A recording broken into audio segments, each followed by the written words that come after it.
até ele Não lhe começar a ouvi. gravar definitivamente. Ok, agora sim, doutor. Boa noite. Boa noite, tudo bem? Vamos começar então. Vou falar um pouco da medicina tradicional chinesa. Vou fazer um aparato geral do que é. Vamos ver se a gente consegue falar em 1 hora tudo, né? Então, o objetivo é fazer uma apresentação da medicina tradicional chinesa e associar a ciência ocidental, né? Que eu acho que é a grande dificuldade da gente. Tá dando um ecozinho. Eu acho que tem algum microfone ligado fazendo retorno.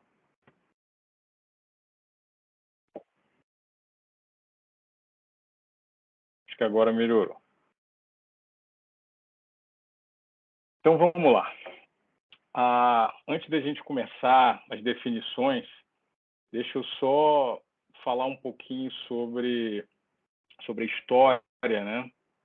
E todo esse processo se desenvolveu há milhares de anos atrás. Esse crânio ele foi encontrado quando estavam fazendo escavações do metrô de Beijing. Ele foi datado aproximadamente 3.000 anos atrás, né? 1.000 anos antes da era cristã. E o que chamou a atenção foi exatamente essa deformação, essa alteração no crânio, né? Que posteriormente foi observado que isso foi feito, né?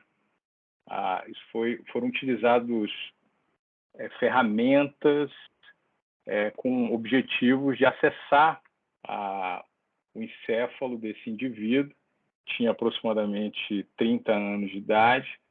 E o mais interessante é que esse indivíduo ele não veio a óbito decorrente dessa intervenção, né? Foi uma intervenção cirúrgica. A gente sabe disso porque existiam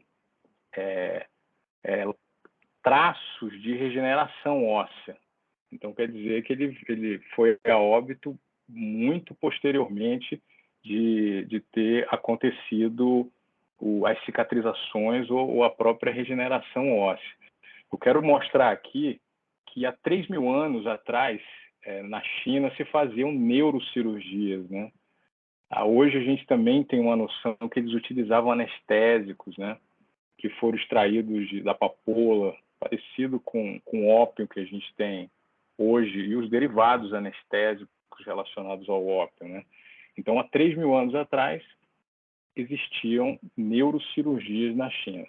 A gente tem uma falsa ideia, uma falsa impressão de que tudo que é antigo é arcaico, ou é desatualizado, né? Isso não condiz muito com a história e principalmente com a arqueologia que a gente tem observado. Um outro achado arqueológico interessante foi essa múmia, ficou conhecida como múmia de Otis. O interessante é que ela foi encontrada na Áustria e a principal característica dela é que foram encontrados vestígios ainda de tecidos moles, por causa do local onde ela foi encontrada. Era uma região muito fria e muito seca, e isso fez com que ocorresse preservação de tecidos, né? Ela também foi datada de 3.500 anos atrás. Então a gente pode observar que a pele ela está íntegra, né? Foi feito autópsia, foi feita uma análise mais aprofundada de alguns pesquisadores da Universidade da Áustria, que posteriormente publicaram um artigo bem interessante que ajudou a gente a entender essa associação do Oriente e do Ocidente, né? E o interessante é que eles encontraram algumas marcas que eram muito semelhantes a tatuagens. E essas tatuagens, em algumas regiões do corpo, elas estavam com marcas, com cicatrizes, né? Posteriormente, foi-se observar que essas tatuagens coincidiam com alguns mapas da anatomia chinesa, associada aos meridianos, onde tem os pontos que se utilizam para fazer a acupuntura, né?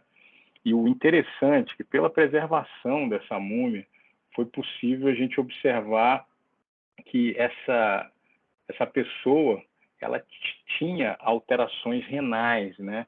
Ela tinha atrofia no rim. E o coincidente é que a região onde tinham essas tatuagens e onde tinham cicatrizes, quer dizer que ele ficava estimulando aquela região, é uma região de tornozelo, que está associado ao meridiano do rim, né? Então, de alguma forma, ele tinha uma noção da anatomia lá da medicina tradicional chinesa, e essa pessoa ela não era um chinês, né? Ela foi encontrada na Europa, praticamente alguns milhares de quilômetros na China. Também foi característica de que se conhecia essa medicina, se conheciam esses conhecimentos fora da região oriental, né? De onde a gente acredita que ela veio. O primeiro registro que a gente tem da medicina tradicional chinesa foi um livro que tem uma datação de mais ou menos 2.500 anos. Ele é conhecido como Huanjin Neijin, o clássico de medicina interna do Imperador Amarelo, também conhecido. Esse livro ele foi compilado mais ou menos nessa época, e o interessante é que é uma obra pronta, né? Ela tem mais de 30 capítulos, 2 capítulos só que foram perdidos, que não foram achados. A gente utiliza essa obra até hoje como referência dentro dos estudos da medicina chinesa, e é uma obra que ela está acabada, e existem, né, nessa obra existem referências bibliográficas também. Essas referências, obviamente, a gente nunca encontrou, né? Mas é uma obra acabada, quer dizer que esse compilado de informações ele é muito mais antigo do que isso. Em 2.500 anos, a gente já tinha uma medicina bem estruturada do ponto de vista de informação, né? Isso aqui foi uma foto que eu tirei no Museu da Universidade de Medicina de Xangai, também encontrados em sítios arqueológicos, né? Essas lascas de pedra aqui, elas foram datadas de 8.000 anos atrás e foram encontradas em locais associados a como se fossem ambulatórios, clínicas ou hospitais primitivos, né? Então, a gente também acredita que já se faziam estimulações utilizando dos conhecimentos da medicina tradicional chinesa há pelo menos 8.000 anos atrás. Antes de eu vir para cá, eu sempre gosto de digitar lá no Google Acadêmico, é onde a gente faz pesquisa séria, né? Não é no Google normal. O Google Acadêmico é um compilado de pesquisas, de papers científicos, onde tem uma relativa confiança, onde se passa por um relativo crivo, né?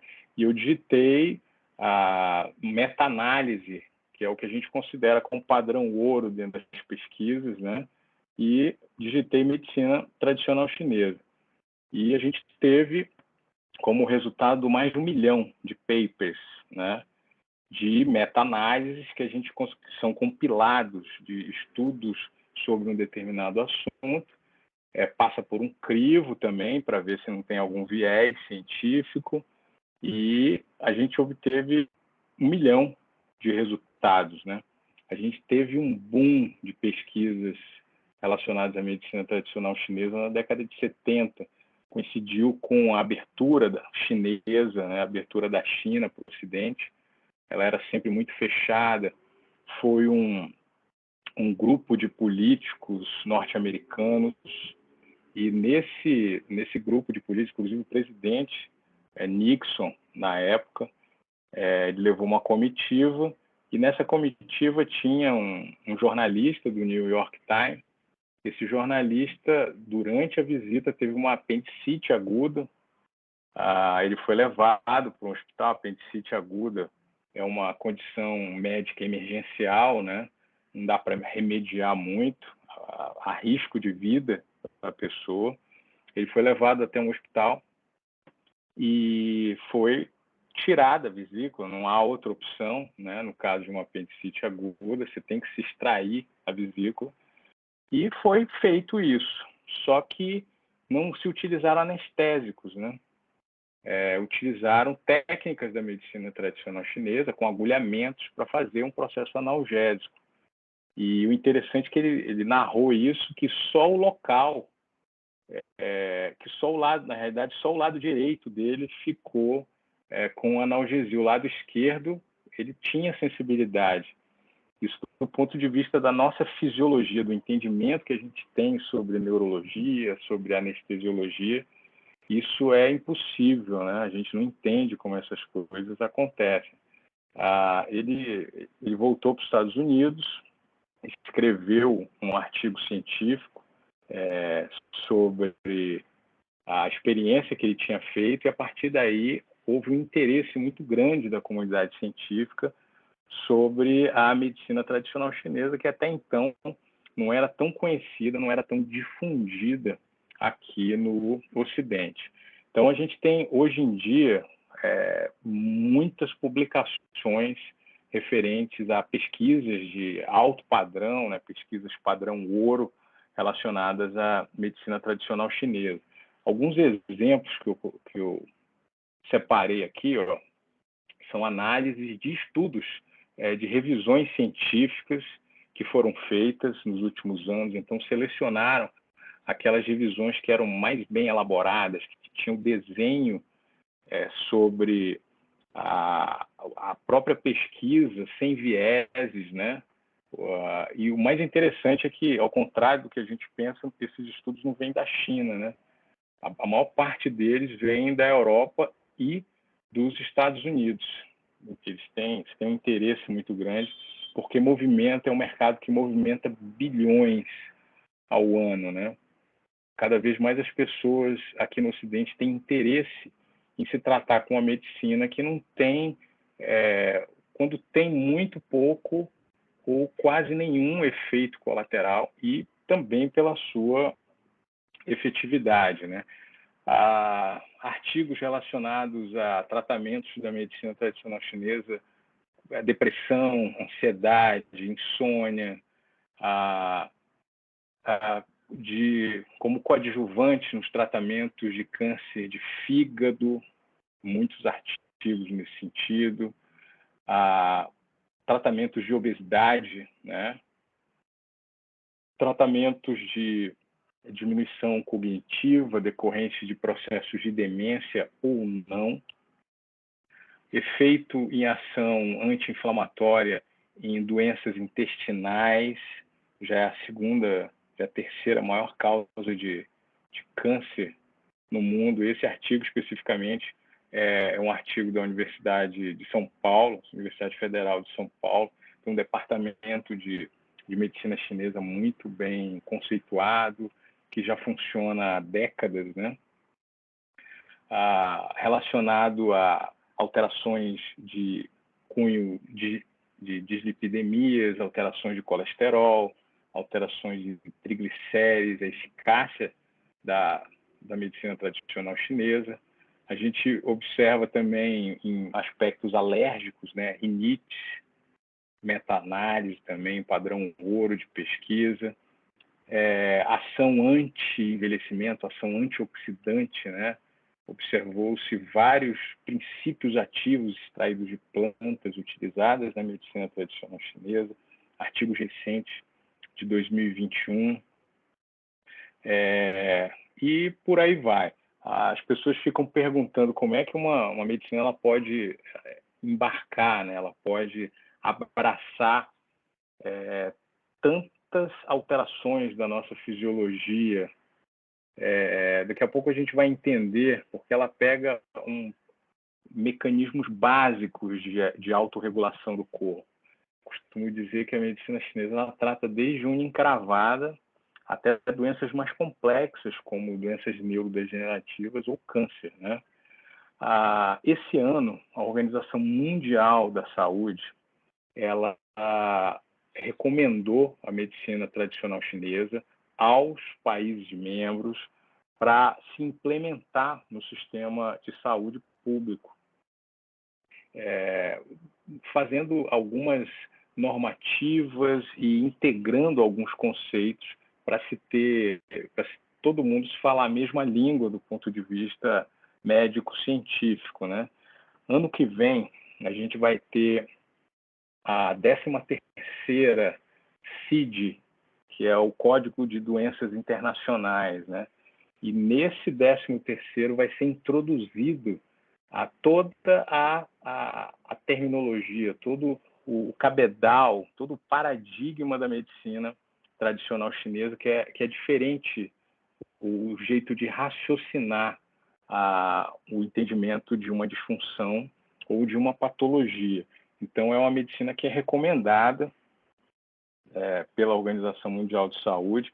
Aqui no Brasil existem normativas do Ministério da Saúde para a medicina tradicional chinesa, para complementar a medicina convencional, para complementar os tratamentos convencionais, né?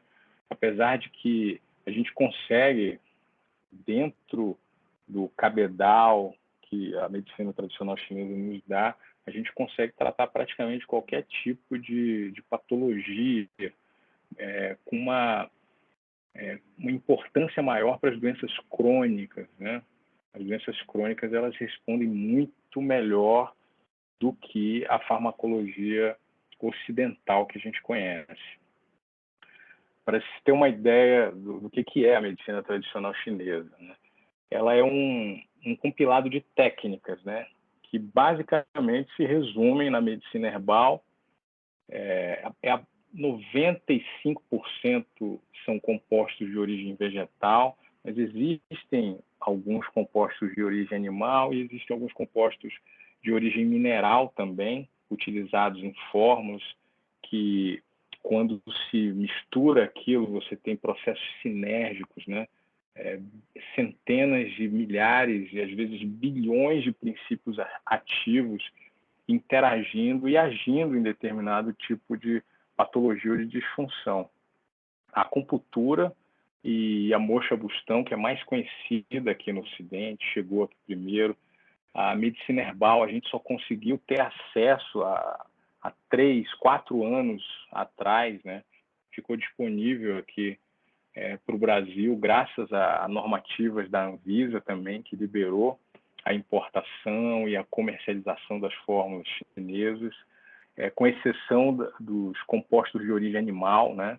Eles foram proibidos, mas como 95% disso tudo é à base de plantas e alguns fungos, né? Esses fungos também foram liberados, a gente agora praticamente tem o acesso a todas as técnicas da medicina tradicional chinesa.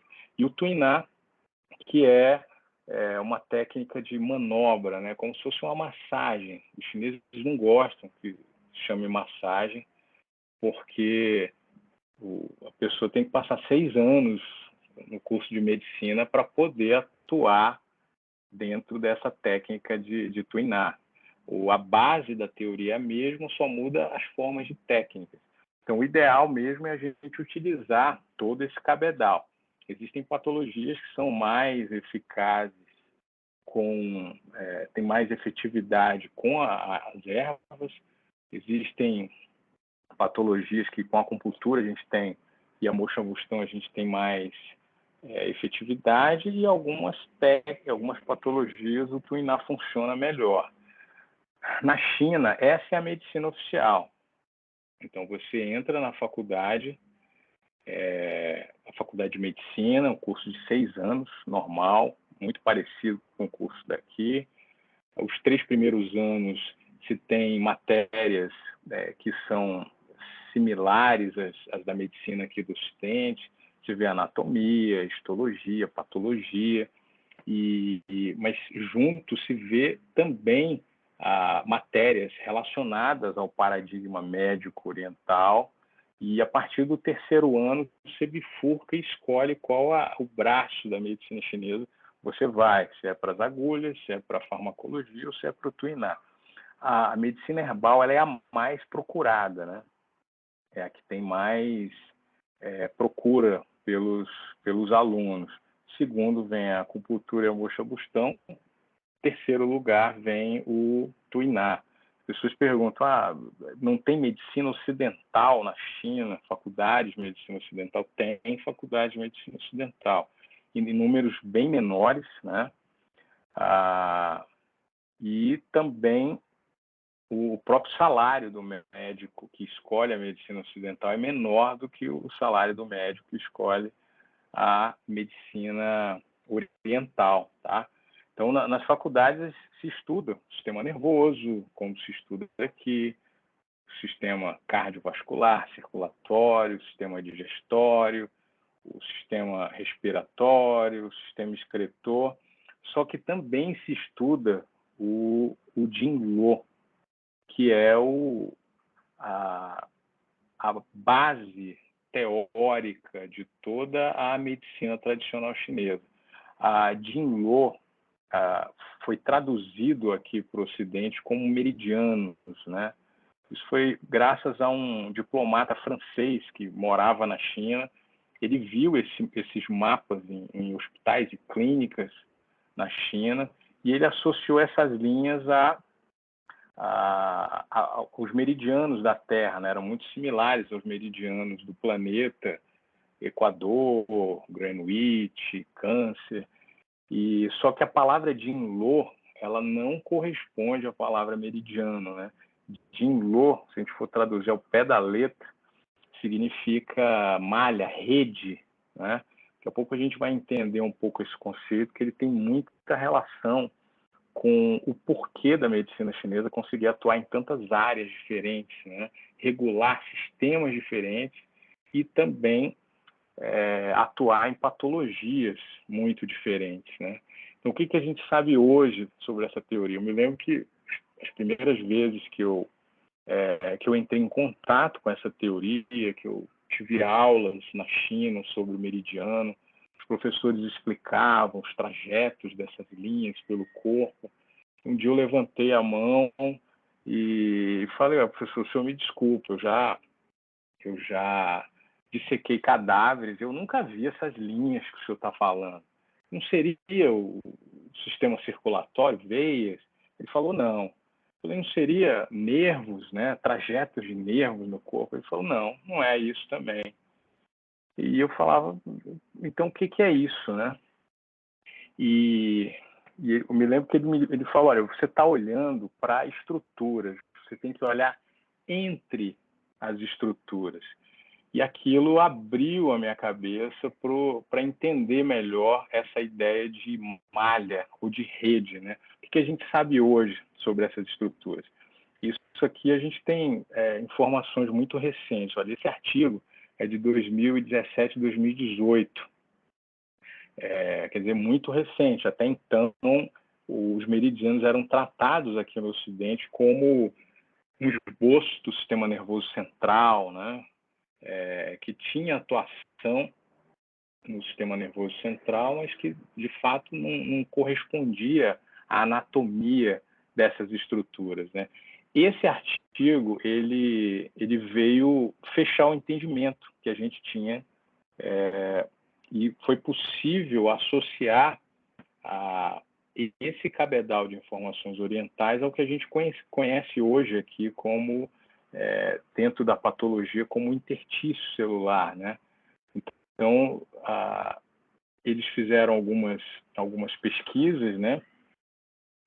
Com dissecações, com algumas técnicas de marcação radiológica e, em conclusão, descrevemos a anatomia e histologia de um espaço antes não reconhecido, embora generalizado, macroscópico, cheio de líquido dentro e entre os tecidos, uma nova expansão e especificação do conceito sobre intertício. O que é o intertício celular? O intertício é uma região entre as células. as células, na realidade, elas estão mergulhadas no interstício, né? O interstício está para a célula como a água está para um peixe. Então, a gente se focou muito na célula, né, na própria estrutura, no metabolismo celular, e esqueceu onde essa célula está inserida. A célula, na realidade, está inserida dentro desse espaço, que com esses artigos, nos últimos anos, a gente observou que é um espaço dinâmico, ele tem coesão entre todos os espaços do corpo, né? Isso também contribuiu com esse artigo que foi publicado em 2019 sobre a associação do interstício celular, também conhecido como matriz extracelular, e os meridianos descritos pela medicina tradicional chinesa, né? Isso deu origem, eu tive a sorte de estar participando desses processos, né, junto com essas equipes. Isso deu origem a esse livro que eu publiquei em 2020, que foi o resultado, na realidade, do doutorado, que é o interstício celular, onde a medicina chinesa e a medicina ocidental se encontram. Então, aparentemente, nós falávamos duas línguas diferentes, né? O Ocidente e o Oriente. E hoje em dia, na realidade, a gente conseguiu esse consenso, essa estrutura em comum sobre esses dois pontos de vista. Então, esse aí é o interstício, a região entre as células. É nessa região que a célula vive. Então, ela é completamente dependente de um equilíbrio dessa estrutura para poder viver. É nesse espaço que chega, por exemplo, o oxigênio para a célula absorver, chega o nutriente. A gente não tem um dutozinho, um canal de um vaso sanguíneo que joga o nutriente, o oxigênio direto na célula. Isso é despejado dentro desse espaço, e nesse espaço a célula vai absorver o que ela precisa para o metabolismo celular. Então, a analogia que a gente faz em relação à água e o peixe é bem isso. A água estando saudável, o peixe vai estar saudável, vai funcionar bem. A água estando suja, não tendo nutrientes, esse peixe vai morrer ou não vai se desenvolver de forma equalizada, equilibrada, né? Essa ideia do interstício em relação ao Jinlo, eu falei para vocês que Jinlo, a tradução literal em chinês é sistema malha, o sistema rede, né? É exatamente isso que a gente vê na prática se a gente for monitorar ou for analisar o interstício dentro de uma estrutura fisiológica. É uma rede, é uma malha. Para a gente ter uma ideia, sinapses ocorrem nesse espaço, né? A liberação dos neurotransmissores, então o equilíbrio emocional, a forma de pensar, né? A velocidade do pensar, do raciocínio, é dependente de um bom equilíbrio dessa região. Aí a gente começa a entender por que a medicina chinesa é tão efetiva, desde pequenas inflamações até processos mais complexos da fisiologia humana, né? Se a gente for analisar esse espaço, ele não tem só água, né? É um espaço que tem estruturas físicas, são aglomerados proteicos, basicamente colágeno, né? O que a gente tem descoberto nos últimos anos é que esse espaço ele faz uma comunicação entre as células, uma comunicação extraneuronial, extrasináptica, né? E que a complexidade dessa comunicação, a complexidade dessa interconexão entre as células é até muito mais ampla do que a comunicação que a gente conhecia até então, que era associada apenas a neurotransmissores ou mediadores químicos que ocorriam entre as células, né? É nessa região, por exemplo, que a gente insere uma agulha na técnica da acupuntura e isso é desencadeado reações no corpo de forma sistêmica, né? Essa malha, ela é movimentada, né? Você consegue, com agulhamento, provocar repercussões de que vão se estender de forma sistêmica para o corpo inteiro. Então, isso aí é uma representação. Do lado esquerdo, a gente observa os mapas dos meridianos, onde tem os pontos, e do lado direito, a gente observa corte histológico, né, desse espaço. Então, os meridianos, na realidade, eles são regiões onde esse espaçamento é maior, onde tem um maior fluxo de proteoglicanos, que a gente chama, que são unidades responsáveis para fazer essa comunicação. Nos últimos anos, a gente descobriu também que quanto mais homogênea é essa malha, melhor é a condição dada a ela para as células. Que quando essa malha é heterogênea, isso está muitas vezes associada a disfunções ou a patologia. Quando a gente coloca agulhas nessa região, na realidade, nós reorganizamos a arquitetura da malha, né? Melhorando essa fluidez, melhorando esse mecanismo de conexão da célula com ela mesma e com as células em volta do corpo. Nos últimos anos, a gente descobriu até o grupo de genes que sintetiza essa malha, né? É um grupo de genes que sintetiza o colágeno praticamente do corpo inteiro, que é a proteína mais abundante que a gente tem. A gente descobriu, detalhou como é que é a unidade dessa malha, que são os proteoglicanos, que são feitos de outros grupos proteicos,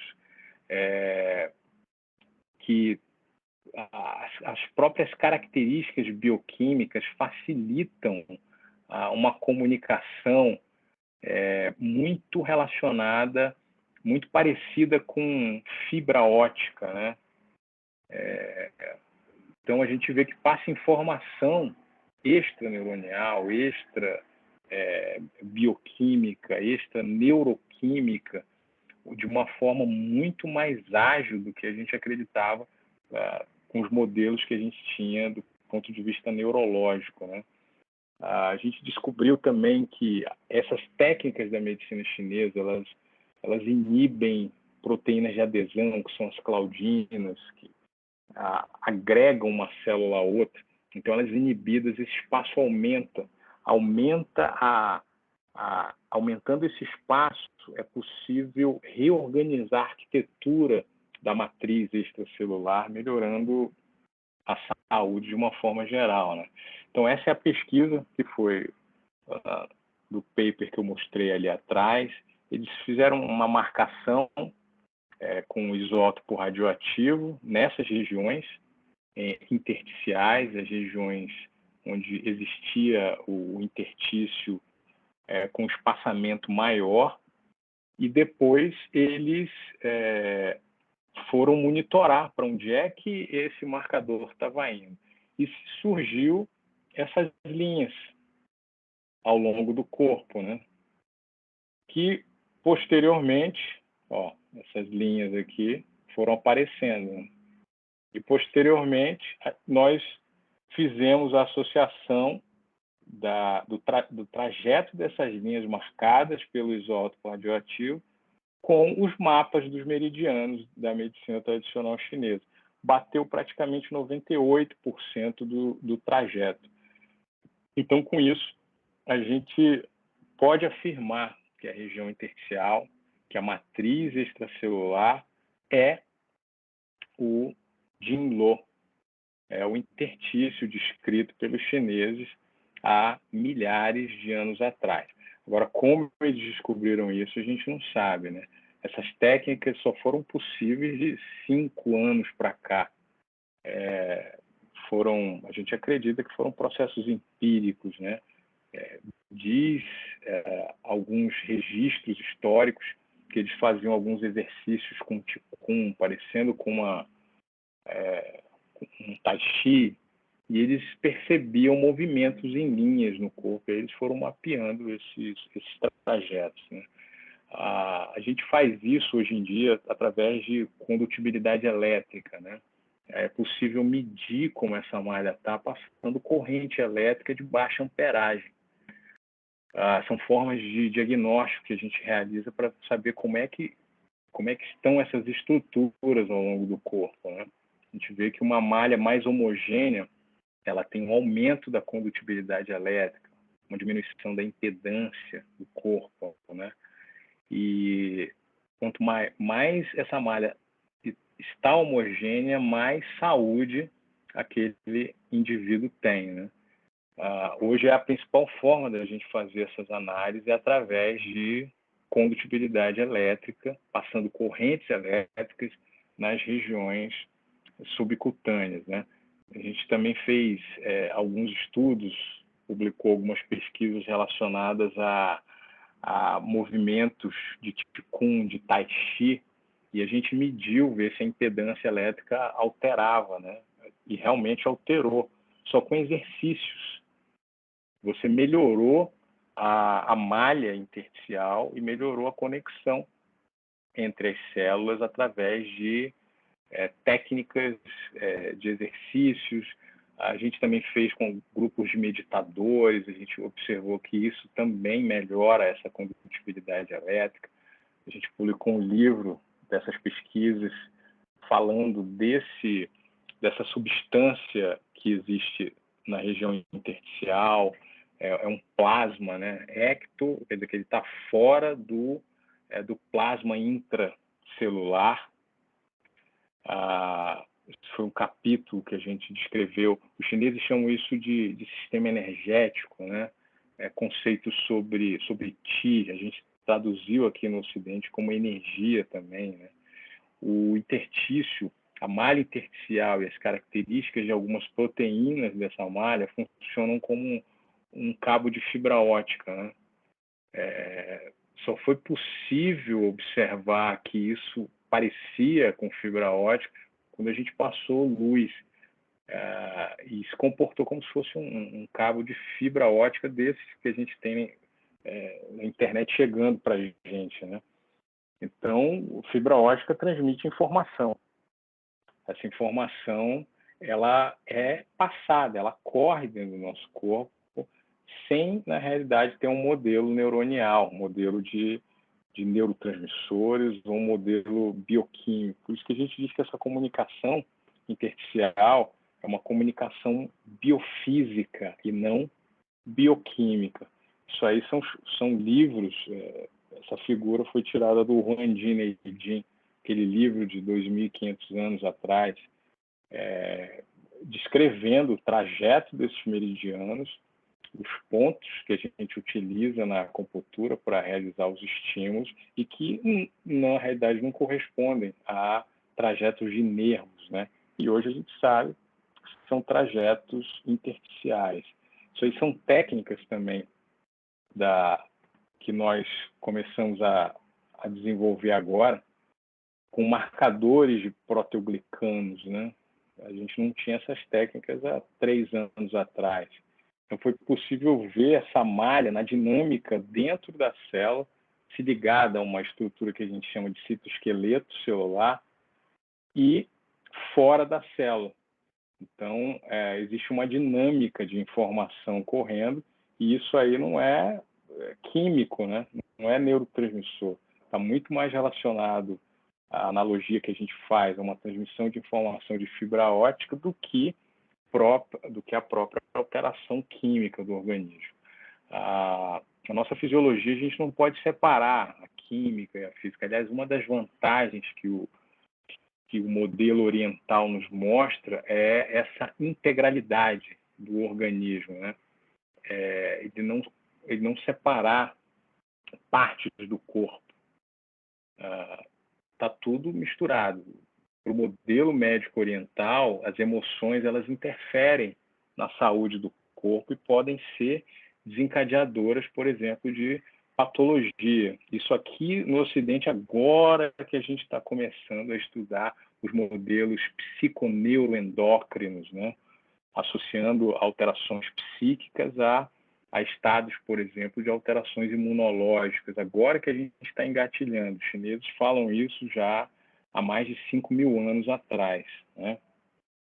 Então, esses modelos que a gente tem hoje, foi possível entendermos como é a ideia da medicina tradicional chinesa. Então, uma malha, quando ela não está, quando não há fluxo de informação, quando ela não está homogênea, fazendo essa comunicação entre células, entre tecidos, entre estruturas, ela vai começar a desenvolver padrões que podem desencadear, por exemplo, patologias. Esse aqui é um exemplo, por exemplo, na região abdominal, onde existe um fluxo dessas informações e provavelmente, anatomicamente, essa pessoa ela vai desenvolver alguma alteração lá na estrutura gastrointestinal que se faz a correspondência anatômica, né? Então, a ideia primordial da teoria médica oriental é exatamente isso, né? A gente vai dar remédio para o peixe ou a gente vai melhorar o ambiente onde o peixe está inserido. A gente observa que a segunda opção ela é uma teoria mais efetiva do ponto de vista de reversão de determinadas patologias. O modelo médico ocidental ele dá o medicamento para o peixe, mas ele cria uma dependência desse medicamento, né? São aquelas doenças crônicas que são sustentadas à base de remédio para o resto da vida. A indústria farmacêutica, só para a gente ter uma ideia, é a segunda indústria que mais movimenta dinheiro no mundo. Ela só perde para a indústria bélica, a indústria de armamento. E ela tem cota em bolsa de valores. Então, se ela tiver grupos de pessoas que ela visa lucro, se tiver grupos de pessoas que todo mês estão comprando aquele medicamento, isso ajuda a fazer essa sustentação desse paradigma. Mas existem outros, né, mais efetivos, que a gente considera mais interessantes do ponto de vista de cura de algumas patologias, né? Então, a medicina tradicional chinesa, só para a gente ter uma ideia de como eles abordavam esse tipo de coisa, né? Eles diziam que dentro desses canais, dentro dessa malha, dentro dos meridianos, corria qi. É um qi que eles denominavam de zong-qi, que é a união de 3 tipos de qi, né? Eles chamavam de yang-qi, que vem do alto, que vem do céu, o yin-qi, que vem de baixo, e um qi ancestral, que está relacionado, por exemplo, a repasse de informações dos nossos ancestrais. Hoje a gente sabe o que eles estavam falando na realidade, né? Eles estavam falando, o yang-qi está relacionado ao oxigênio, capacidade de captação de oxigênio, que é o principal constituinte para a gente obter energia do ponto de vista metabólico, né? O yin-qi, que está associada à alimentação, a gente adquire ingerindo alimentos, né? E a energia ancestral, que está muito mais relacionado à nossa genética, né? Então, a interferência desses processos é que vai fazer com que a gente tenha saúde. É muito parecido com os conceitos sobre saúde que a gente tem hoje em dia, né? Como é que a gente aumenta a capacidade de contrair, de pegar o yang-qi? Hoje a gente sabe que o yang-qi é o oxigênio. Atividade física faz isso, né? Você melhorar o cardiovascular. Não existe saúde sem atividade física. Então, a gente sabe que a atividade física ela elimina pelo menos uns 30% de doenças relacionadas à cronificação, diminui o risco de doença cardiovascular. O yin-qi está associado à alimentação. Então, se você tem uma alimentação adequada, saudável, você tem 1/3 dessa saúde garantida, e o outro terço está relacionado à ancestralidade, à sua genética, né? Então, são termos diferentes, mas que, na realidade, são conceitos que querem definir as mesmas estruturas, né? O que a gente sabe hoje sobre essas condições, né? A gente chama isso de senescência. Senescência é a capacidade que a célula perde de se reproduzir. Então, ela entra em processos mitóticos, fazendo mecanismos regenerativos, e chega uma determinada hora, coincide com o processo de envelhecimento, que a gente começa a diminuir o ritmo de reposição celular. E quando ela para de se reproduzir, a gente chama isso de senescência, né? Que hoje a gente sabe que está relacionado, por exemplo, à diminuição dos telômeros, à pontinha dos cromossomos. As teorias de envelhecimento mais avançadas que a gente tem dizem que a gente envelhece porque nós perdemos os telômeros, as pontinhas do cromossomo. E está muito relacionada à interação ambiental que a gente tem, né? Danificação de DNA, disfunções mitocondriais, disfunções de absorção, processos inflamatórios crônicos, exaustão de células-tronco, intoxicações e fatores epigenéticos, que são aqueles fatores que disparam alterações genéticas que estão relacionadas à interação do indivíduo com o ambiente onde ele está inserido. Então, isso é um resumo de por que as pessoas adoecem no nosso dia a dia, né? Então, as teorias de envelhecimento estão relacionadas aos telômeros, né? O interessante é que tem muitos estudos, muitas pesquisas mostrando que todo o cabedal terapêutico da medicina chinesa visa exatamente o telômero, né? Visa a preservação dos telômeros, que hoje sabemos estão associados não só a envelhecimento, mas com a desenvolvimento de doenças crônicas, né? As doenças crônicas, hoje em dia, no ranking que mais mata as pessoas ou que mais desenvolve dependência do Estado em relação às pessoas, em relação à saúde, são Alzheimer, doenças neurodegenerativas, né? Osteoporose, diabetes, câncer e doenças coronarianas, né? Doenças coronarianas são o que mais matam no mundo, mais do que câncer, mais do que diabetes, mais do que a Covid, né? A gente tem estatísticas que a cada 4 segundos uma pessoa tem um ataque agudo do miocárdio, tem infarto agudo do miocárdio e vem a óbito no mundo. Todas essas doenças elas têm um fundo em comum, né? Que é a inflamação crônica. Todas elas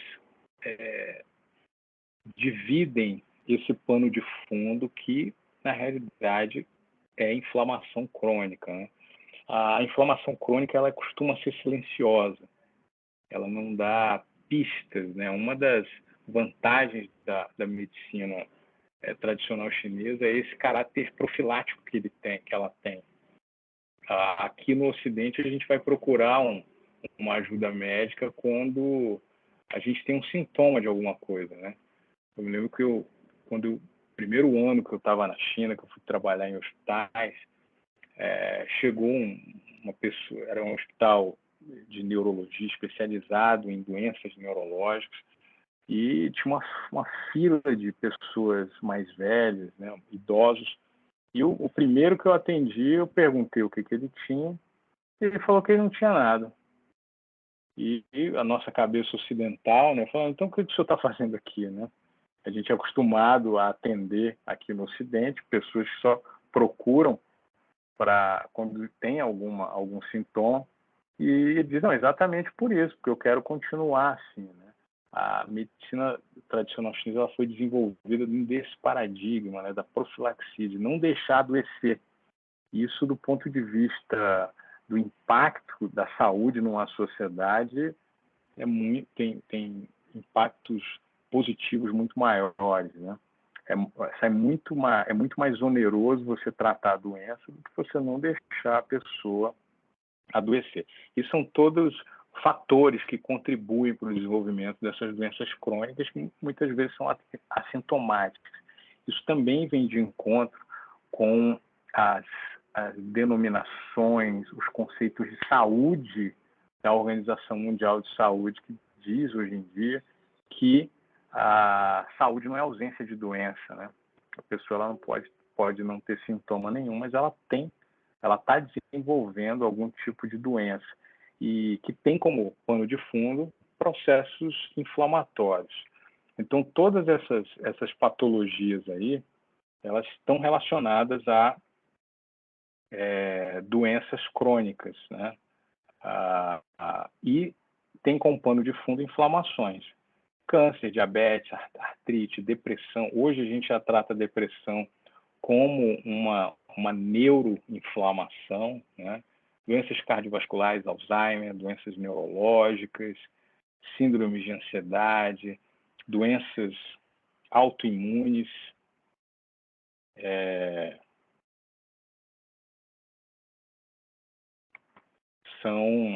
tem como pano de fundo, na realidade, processos inflamatórios, tá? Deixa eu só passar aqui. Aqui no Ocidente, os protocolos de exame, por exemplo, quando chega uma pessoa, a gente passa a rotina, né, de exames, que é sumário de urina, TGO, TGP, que são marcadores hepáticos, hemograma, glicemia, triglicéridos, colesterol, creatinina e ureia, né? É o básico para a gente monitorar a saúde. O que a gente tem em mãos para detecção, por exemplo, de uma inflamação crônica, são esses marcadores, a homocisteína, a interleucina C7, proteína C reativa, ácido araquidônico, insulina em jejum. Mas eles não beiram, eles não conseguem abraçar todos os tipos de inflamações crônicas que a gente consegue, né? Esses são os marcadores principais que a gente utiliza no cabedal da medicina chinesa. O que a gente observou aqui no Ocidente, né?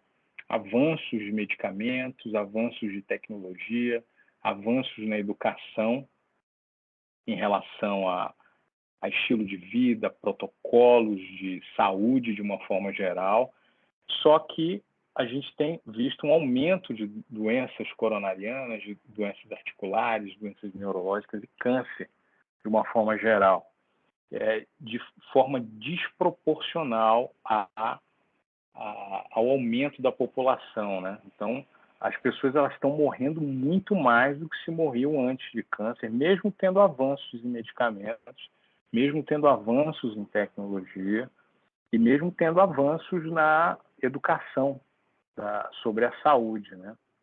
A gente tem aumentado desproporcionalmente as doenças crônicas. Isso quer dizer que deve ter alguma coisa errada aí, né? É a forma da gente ver, é o paradigma. A gente vê a doença. Tratar a doença, muitas vezes, a vaca já foi para o brejo. É muito mais interessante você não deixar o indivíduo adoecer, né? Existem aspectos físicos e comportamentais associados a processos inflamatórios, a doenças, né? Quedas de hormônios, as próprias inflamações crônicas, aumento dos hormônios catabólicos, como, por exemplo, o cortisol, é diretamente relacionado ao estresse, né? Sedentarismos, carências nutricionais. O próprio estresse, hoje em dia, ele é considerado como o maior acelerador do envelhecimento humano, né? Um outro exemplo que a gente utiliza sobre pontos de vista, sobre paradigmas diferentes, né? São as doenças do sistema nervoso autônomo, as desautonomias, as desassociações do simpático e do parasimpático. Os orientais veem isso como o desequilíbrio do yin e do yang do corpo. Na verdade, a gente está falando da mesma coisa, só que sobre paradigmas diferentes, né? se conhece um conceito na medicina ocidental, a gente chama de teoria do locus minoris resistenciae, é latim, né? É a teoria do local de menor resistência orgânica, né? Então, quando um sistema entra em pressão, quando ele começa a inflamar, a corda vai arrebentar no sistema mais frágil, né? Onde ele tem muitas vezes uma predisposição genética para aquilo. Então, pessoas que passam, exemplo, que passam por anos de estresse, algumas vão ter infarto agudo do miocárdio, outras vão desenvolver doenças neurodegenerativas, outras vão desenvolver doenças de cunho reumatológicos, autoimunes, imunológicos. Isso depende muito da característica individual de cada indivíduo. Mas o pano de fundo ele continua sendo o mesmo, né? Relacionado à água do peixe. Então, a água do peixe não estando saudável, aquela região mais susceptível a desenvolver determinadas patologias é que vai padecer desse processo, né? Esse livro também eu escrevi há mais de 10 anos, falando exatamente dessa relação do emocional, né? Do estresse, muitos artigos, pesquisas científicas relacionando isso. Hoje, aqui no Ocidente, a gente está engatinhando ainda uma área da medicina que a gente chama de psiconeuroimunologia. Os chineses já falavam disso já há milhares de anos atrás, né? E que hoje a gente está indo de encontro a esses conceitos, né? Então, ter saúde, ter longevidade, está relacionado a alguns pilares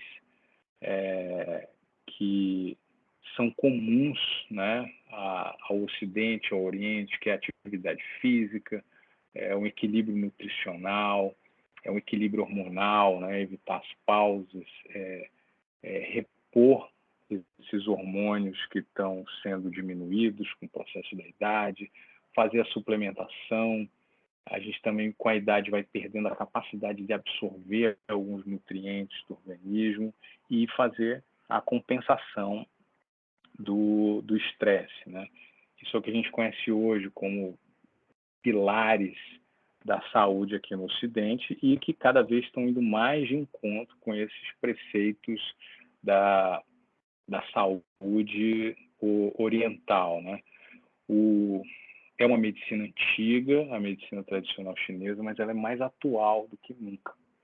Ela não teria sobrevivido a todos esses milhares de anos, né, se realmente ela não fosse muito efetiva. E nos últimos anos é que a gente tem descortinado, entendido ou compreendido sobre o olhar cartesiano, newtoniano, mecanicista que foi desenvolvida a nossa ciência ocidental, né? Agora que a gente está vendo o poderio que essa medicina de fato desempenha sobre a saúde das pessoas de uma forma geral. Eu acho que é isso aí, né? Tudo bem? Eu achei muito interessante toda a sua explicação, principalmente essa questão da conexão com a medicina ocidental. Achei esse tema muito interessante. O senhor tinha dito sobre essa questão do curso de medicina, né, dessa similaridade. Daí eu fiquei com algumas perguntas aqui na minha cabeça. O senhor disse que aqueles que... pode perguntar, senhor, Paula Gomes, se quiser enviar mensagem aqui no chat ou Se quiser já terminar de abrir o falar também, microfone. não tem problema não. Eu espero. Vocês estão me ouvindo? Tô, Alô? pode perguntar. Não, mas se a Clara quiser terminar de falar também, não tem problema não, tá tranquilo.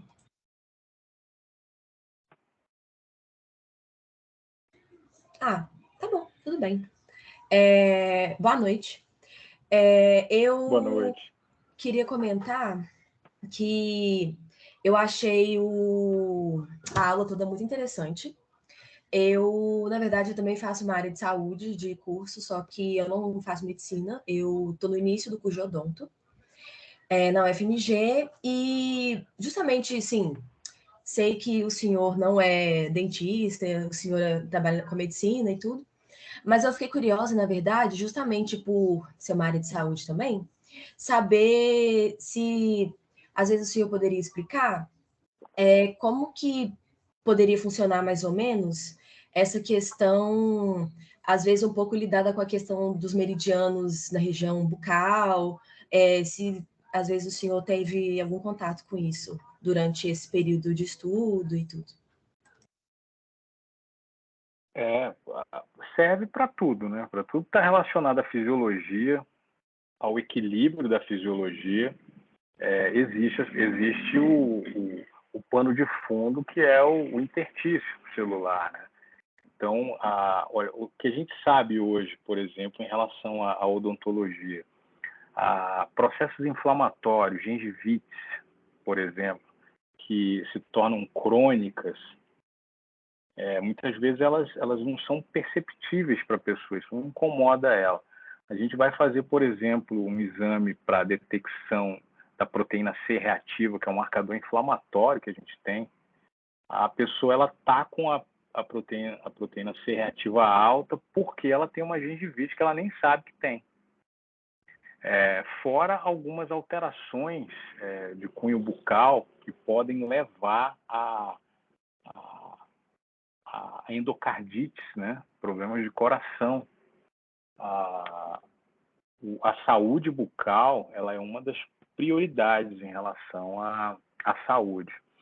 Os meridianos existe essa malha intersticial em todos os lugares do corpo, né?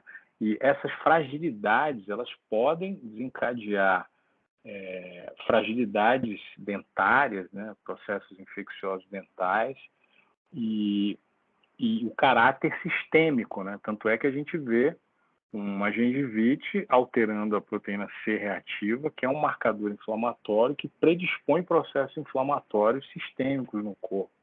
Pode, inclusive, levar a lesões de endotélio, lesões cardiovasculares por causa de uma gengivite, né? Os chineses eles não separam partes do corpo. Se existe uma estrutura que está gerando desequilíbrio, essa estrutura tem potencial para alterar outras estruturas distantes do corpo, como, por exemplo, coração, cérebro e por aí vai. Ok? Ok, muito obrigada, viu? Nada.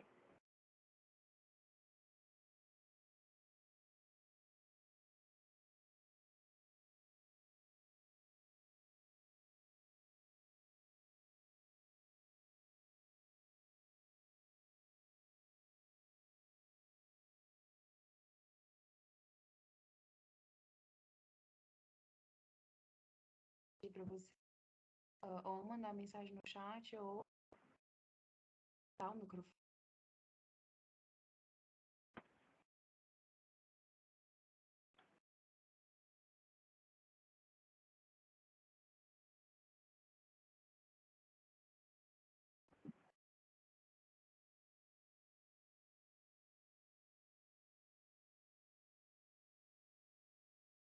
Você consegue me ouvir agora melhor?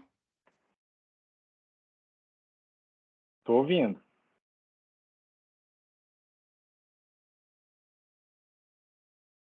Isso, você. Ô, claro, o seu microfone tá cortando. Você começa a falar, ele corta no meio da frase. Você tem alguma pergunta para fazer? Eu tenho sim, eu queria perguntar pro professor que existe uma grande pressão dessas grandes conglomerados farmacêuticos, até essas instituições, principalmente americanas, que se dizem filantrópicas, intervêm na medicina, na própria farmácia mundial. Eu queria saber se a medicina chinesa também sofre com essa pressão,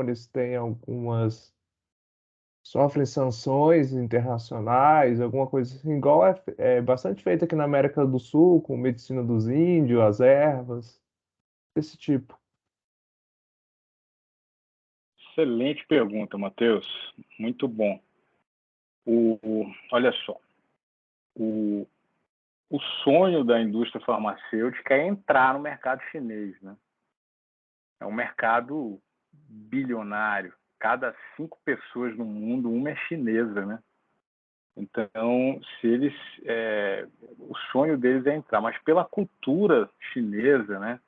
A China é o único país a única civilização que não teve apogeu e queda, né? Ela continua ininterrupta. Então, os conhecimentos eles não são perdidos. E a medicina deles é muito forte, né? Eles acreditam muito por resultado, né? Tiveram sempre muito resultado ao longo dos milhares de anos. Um dos padrões que a gente vê de saúde de uma população é a longevidade. O chinês ele normalmente vive mais do que a média do ocidental. Não só, obviamente, por causa da medicina deles, né? Da intervenção da medicina. É também uma fatia do bolo, mas também pelo estilo de vida, né? Pela alimentação, pela prática de atividade física, que está arraigado na cultura chinesa, né? Mas esse lobby da indústria farmacêutica no Ocidente, ele não pegou, né? Ele não pega. Eu vejo um movimento contrário. Eu vejo esse movimento natural, né? De tratar de forma mais natural, de olhar o organismo como um todo, de utilizar técnicas que não geram efeitos colaterais, se espalhando pelo mundo. A Europa, os Estados Unidos, eles têm muito interesse, as pessoas têm muito interesse. É um mercado de aproximadamente 7 bilhões de dólares ao ano, com gastos com produtos da medicina chinesa, com procura de terapias relacionadas não só à medicina chinesa, mas às medicinas naturais que a gente encontra no mundo inteiro, né? A medicina chinesa ela tem uma vantagem dentro disso aí, porque ela está há muito tempo aí e tem muito registro, né? Tem muita coisa publicada de milhares de anos. A gente tem aqui na floresta amazônica, com certeza a gente tem uma biodiversidade muito maior do que a China. E existe uma medicina desenvolvida lá pelas tribos indígenas, só que eles não anotaram nada, né? Eles não deixaram nada registrado, isso foi passado de boca em boca. Os chineses não, eles registraram isso, eles publicaram em livros, replicaram esses livros. Isso eu acho que foi a grande vantagem da perpetuação e do repasse dessa medicina. Eu tive a oportunidade, quando eu estava morando na China, me chamaram para participar de uma reunião que, inclusive, estava o ministro da Saúde na época, e estava alguns políticos, e eu participei para fazer a ponte, e o interesse era grande de levar a medicina chinesa para o Brasil, e com políticos envolvidos, né? Eu comecei a achar aquilo estranho, esquisito, e nessa reunião tinham pessoas que depois eu fiquei sabendo que eram da indústria farmacêutica, né? Da indústria alopática ocidental, querendo morder uma fatia desse pedaço aí. Eu entendi mais ou menos assim, ó, eu não posso ganhar, então eu vou aproveitar, vou me juntar a eles, eu vou ganhar dinheiro dentro dessa medicina, né? Eu vou importar os insumos, vou embalar, e eu vou pegar a fatia alopática e a fatia natural, né?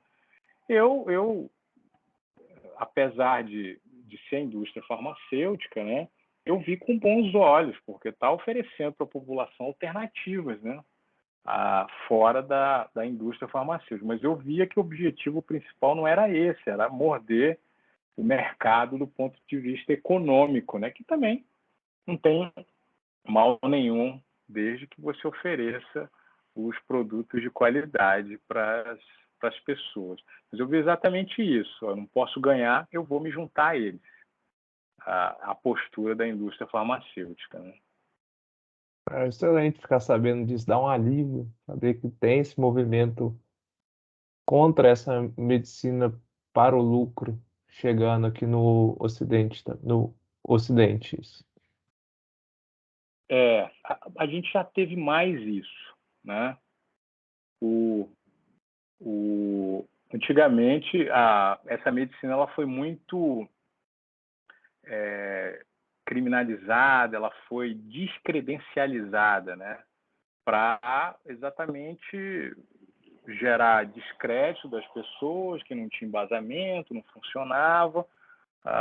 Teve dedo do mercado farmacêutico envolvido, né? Mas hoje em dia, com a globalização, as pessoas têm acesso a papers, têm acesso a pesquisa pela internet, ninguém é mais bobo, né?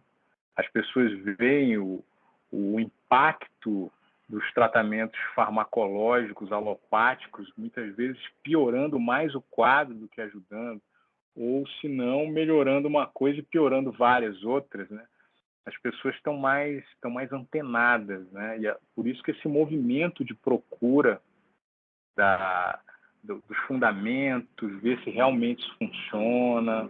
A gente já tem hoje no Brasil muitas universidades envolvidas em pesquisa, vendo realmente de fato que essa é uma medicina efetiva, né? Que ela pode contribuir para a saúde da população. Eu vejo que é uma guerra que a indústria farmacêutica já perdeu, né? Não tem como ganhar isso, é um caminho sem volta. A gente vê pelos números econômicos cada vez crescendo mais a tendência, a perspectiva de lucro com esses produtos é de quase um aumento de quase $1 bilhão ao ano, né? Isso vê o interesse crescente da população por esse tipo de alternativa de tratamento, né? Obrigado pela resposta, professor. Gostei muito da explicação. Maravilha. Boa pergunta sua, Matheus. Eu tenho uma pergunta aqui. Bem, aqui no Brasil a gente tem o SUS, né? Lá na China existe um sistema de saúde gratuito, ele é totalmente gratuito, misto, e com relação às práticas que existem, assim, se a gente for. Existe essa noção esses hospitais de urgência, e aí as pessoas são tratadas com medicina tradicional chinesa ou não? Eu queria que o senhor falasse um pouco mais, sabe, sobre a prática em si.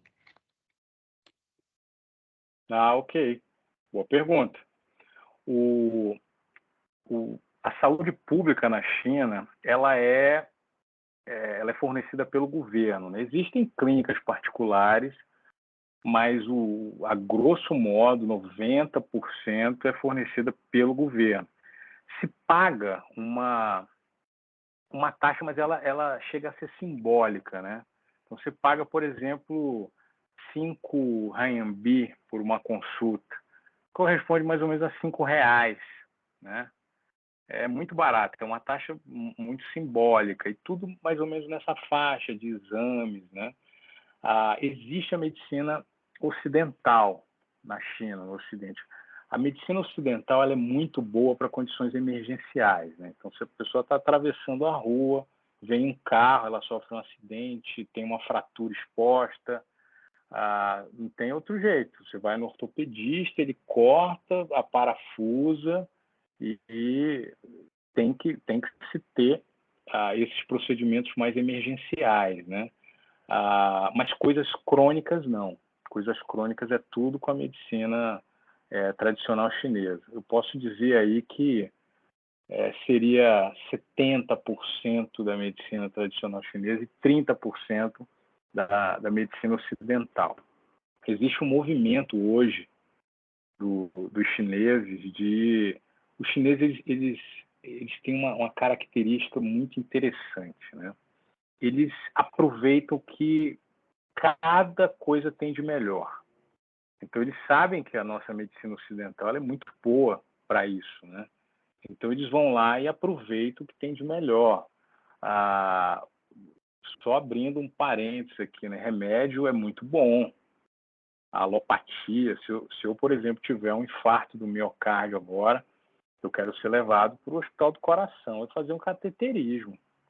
A cardiologia ocidental desenvolveu muito, né, nesse sentido. Agora, se eu tiver, por exemplo, uma artrite reumatoide, ou se eu tiver qualquer doença de cunho neurodegenerativo, eu não quero ser tratado com a medicina ocidental. Eu quero ser tratado com a medicina oriental, que ela é mais efetiva para esse tipo de condição. Coisas agudas, né? Agudizações, processos emergenciais, a nossa medicina ocidental é superior. Quadros crônicos, a medicina oriental ela é superior à medicina ocidental, não tenho dúvida.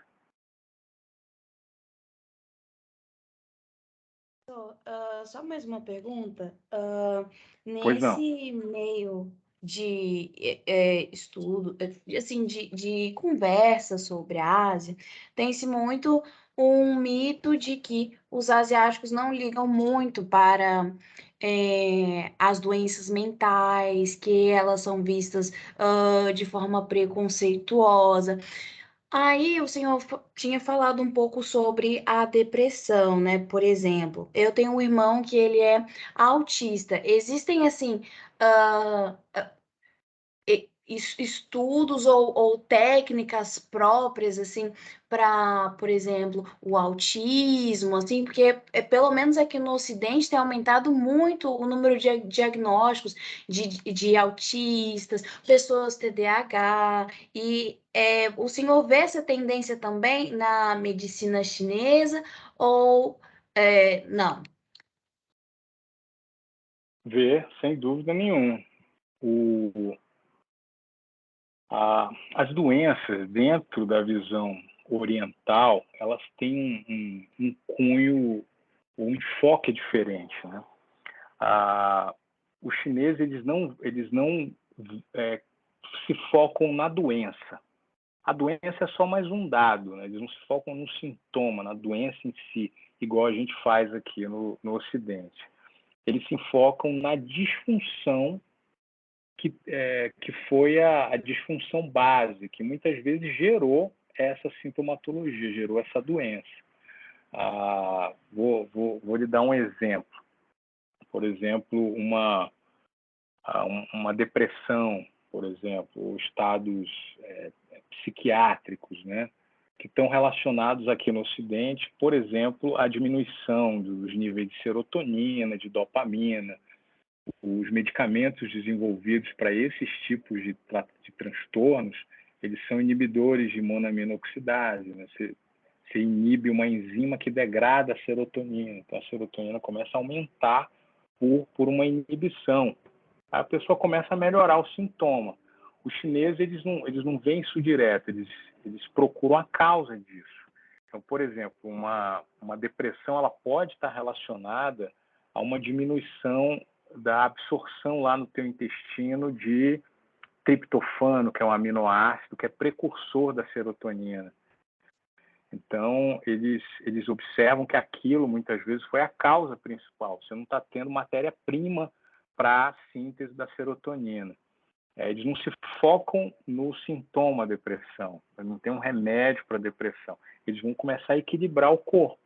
Um corpo funcional, um corpo funcionando bem, é um corpo sem patologias, é um corpo sem doença. Isso vale para autismo, isso vale praticamente para qualquer patologia. O sintoma, a doença que a gente foca aqui no Ocidente como um remédio para tal doença, lá eles não veem assim. O sintoma, a doença é mais um dado. Eles acham a causa básica, que muitas vezes pode ser uma disfunção em um sistema diferente daquele, né?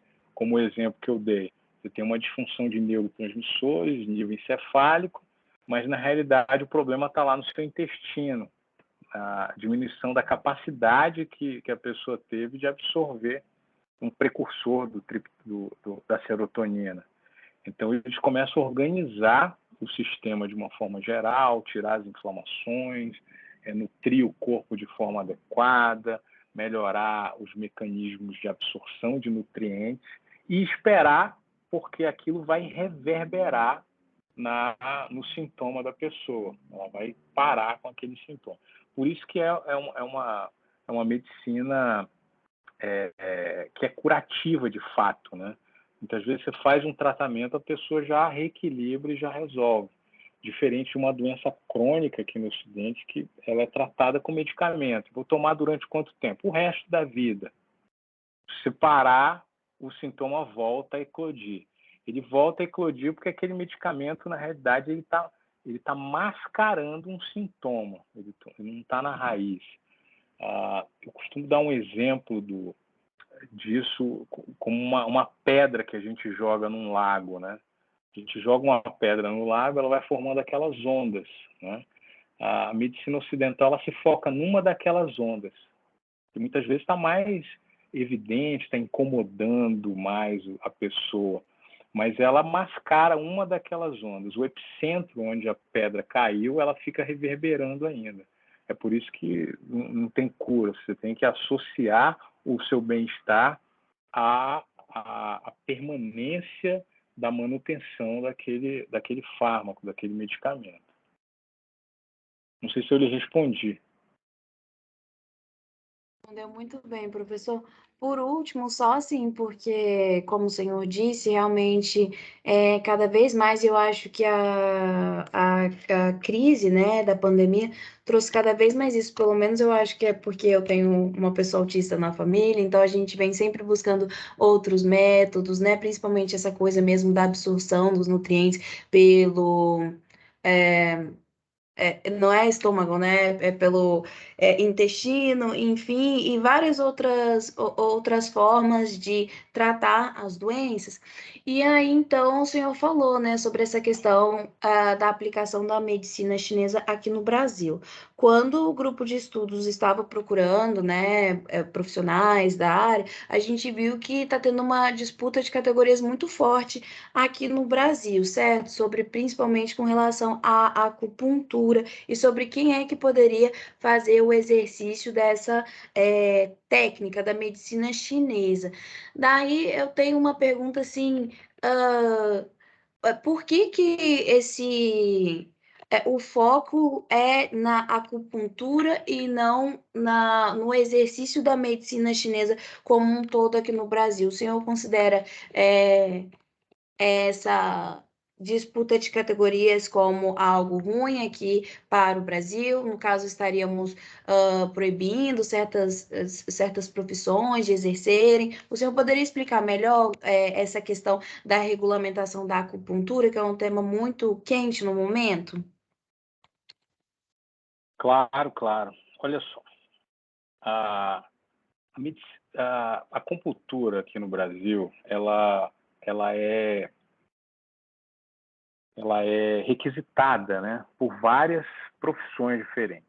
Teoricamente, se a gente for lá na base da compreensão da medicina chinesa, que tem a acupuntura como um dos seus braços, né, você não precisa ter noções, por exemplo, de você ter noção de farmacologia ocidental para você desempenhar com uma sapiência aquela técnica específica, né? Você não precisa. Então, no meu ver, ela pode ser utilizada por outras profissões, né? Um fisioterapeuta utilizar agulhas para diminuir, por exemplo, processos inflamatórios musculares, tendinosos, né, que faz parte do cabedal, da fisioterapia, isso é muito bem-vindo, né? O que se tem hoje aqui é aquela briga de mercado, né? Eu vi primeiro, depende muito do foco, né? Se você tem alterações músculo-esqueléticas, tendinosas, eu acho que uma profissão como a fisioterapia vai ser muito útil dentro desse cabedal, né? Agora, por exemplo, se você tem alguma alteração de cunho neurológico, né, de neurotransmissor, de doenças psiquiátricas, é interessante você fazer com um profissional que entenda que tenha noção sobre isso. Até porque essa pessoa que for procurar, ela vai estar fazendo uso de fármacos, né? Ela vai estar, muitas vezes, sendo tratada com outras técnicas farmacológicas. E se a pessoa não tiver um conhecimento sobre farmacologia, sobre aqueles fármacos que podem interagir, inclusive, no tratamento, isso pode começar a fazer mal para a pessoa. Eu acho que é cada um no seu quadrado, né? Mas eu acho que tem espaço para todo mundo, eu não tenho dúvida disso.